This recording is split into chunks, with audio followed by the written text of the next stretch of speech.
The Russian invasion of Ukraine is now in its third week, with top diplomats from both countries failing to make any progress today in terms of negotiation. This as the United States warned Russia against nuclear warfare. WGN's Brona Tumulty is joining us now with the very latest tonight. Brona. Good evening, guys. Yeah, U.S. officials say there is concern Russia could be preparing to use chemical or biological weapons in Ukraine and warned against that tactic today.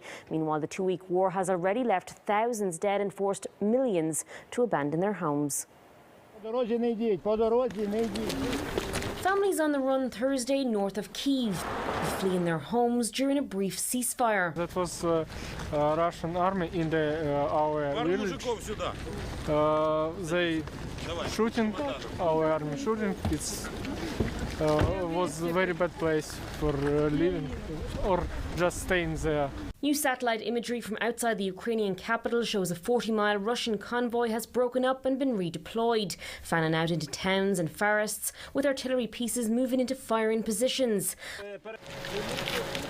Among those on the move, 26-year-old Vladimir Verdikov trying to get his wife and 2-year-old daughter out of Ukraine. My family tried to Europe. I will be there with the guys in Ukraine. That's why I hope we will win. Officials estimate 2.3 million people have already poured into neighbouring countries,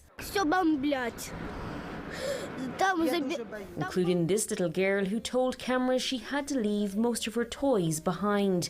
Almost 2 million more people are believed to be displaced within Ukraine, like Alexander Ivanov, who wheeled what little he has left behind him in Mariupol,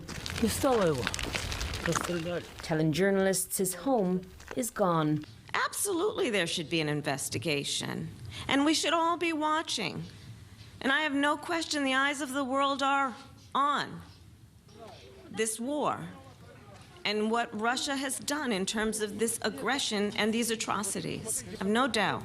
Speaking in Poland today, Vice President Kamala Harris embraced calls for an international investigation of Russia over the invasion, but stopped short of directly accusing Putin of war crimes. He also met with his cabinet members today, stressing his country isn't closing itself off from anyone in spite of sanctions from the West, which have caused the ruble's value to plunge and foreign businesses to withdraw from Russia. The list of companies that have stopped operating in Russia grew Thursday to include the likes of Hugo Boss, Kraft Heinz and the Hilton hotel chain, which said it would be closing its Moscow office and suspending new development. Goldman Sachs also announcing today it will too shut operations in Russia.